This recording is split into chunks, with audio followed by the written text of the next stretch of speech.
Hello. କିଏ ନରି ବାବୁ କହୁଛ?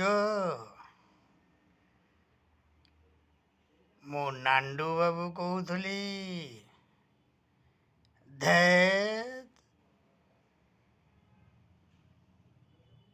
କିରେ ସେଦିନ ଟଙ୍କା ଦରକାର ଥିଲା ବୋଲି ଆସିଲୁ, ଟଙ୍କା ତ ମାଗିଲୁ। ମୁଁ ତୋ ସହିତ ତ ଏଗ୍ରିମେଣ୍ଟ କରିନଥିଲି, ଟଙ୍କା ଦେଲି। ପୁଣି ଏବେ କ'ଣ ଟଙ୍କା ଫେରେଇବାକୁ ଚାହୁଁଛୁ?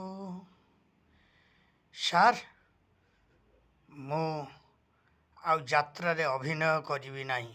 ସାରା ଜୀବନ ପାଇଁ ମୁଁ ଯାତ୍ରାରୁ ଅଭିନୟରୁ ଦୂରେଇ ରହିବି।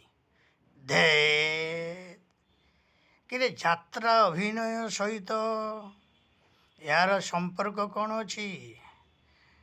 ଆଉ ତୁ ତ କହିଥିଲୁ ମୁଁ ଟଙ୍କା ନେଉଛି, ମୋର ଝିଅ ବାହାଘର ପାଇଁ ଦରକାର। ମୁଁ 25-26ରେ ଆପଣଙ୍କ ଯାତ୍ରା ଦଳରେ ରହିବି। କ'ଣ ପାଇଁ ଭୁଲିଗଲୁ କିରେ ନରି ବାବୁ?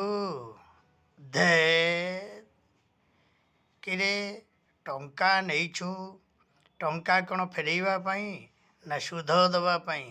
ତୁ ତ ଜାଣିଛୁ ମୁଁ ଯାତ୍ରା ପାର୍ଟିର ମାଲିକ। ମୋର ତିନିଟା ଯାତ୍ରା ଦଳ ଅଛି।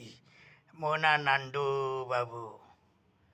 ହେଲେ ତୁ ତ ପଇସା ନେଲୁ, ଯାତ୍ରା 25-26ର ତୁ କରିବୁ। କଥା ତ ତୋ ସହିତ ଥିଲା ମୋର ଏଇଥିପାଇଁ। ପୁଣି ମଝିରେ କ'ଣ ଖେଳ ଖେଳୁଛୁ? ନାହିଁ ନାହିଁ ନାହିଁ, ମୁଁ ଇ ତ ଓଡ଼ିଶା, ଏଠି ଏସବୁ ହୁଏନି। ତୁ ଭୁଲ ରାସ୍ତାରେ ଯାନି। କାରଣ ମୁଁ ତତେ ଆଗାମୀ ଅଧିକାରରେ ଯେଉଁ ଟଙ୍କା ଦେଇଛି, ସେ ଟଙ୍କାକୁ ତୁ ଫେରେଇବା ପାଇଁ ମୁଁ ତତେ ଦେଇନି। ତୁ ମୋ ପ୍ୟାଣ୍ଡେଲରେ ଅଭିନୟ କରିବୁ। ମୁଁ ନାଣ୍ଡୁ ବାବୁ କହୁଛି। ଦେ, କିରେ ଟଙ୍କା ତୁ ଫେରେଇବାକୁ ଯେବେ ଆସିବାକୁ ଚାହୁଁଛୁ ଆସୁନୁ। କିଏ ମନା କଲା? ତୋ ପାଇଁ ତ ମୋର ହୋଟେଲ, ରେଷ୍ଟୁରାଣ୍ଟ ସବୁ ତ ଖୋଲା ଅଛି। ଆସିବୁ, ମୋ ସହିତ ଡାଇରେକ୍ଟ କଥା ହେବୁ। ଆଉ ଟଙ୍କା ଫେରେଇବା ହେଲେ ମୁଁ ରିସିଭ୍ କଲେ ତୁ ଟଙ୍କା ଫେରେଇ ଦେଇଯିବୁ। କିଛି ବୁଝିପାରୁନୁ? ଧେତ୍, କିରେ ଏଠାରେ ଏସବୁ ହୁଏନି। ମୁଁ ନାଣ୍ଡୁ ବାବୁ କହୁଛି। ତୁ କାମ କରିବୁ, ଜରୁର କାମ କରିବୁ। ଧେତ୍।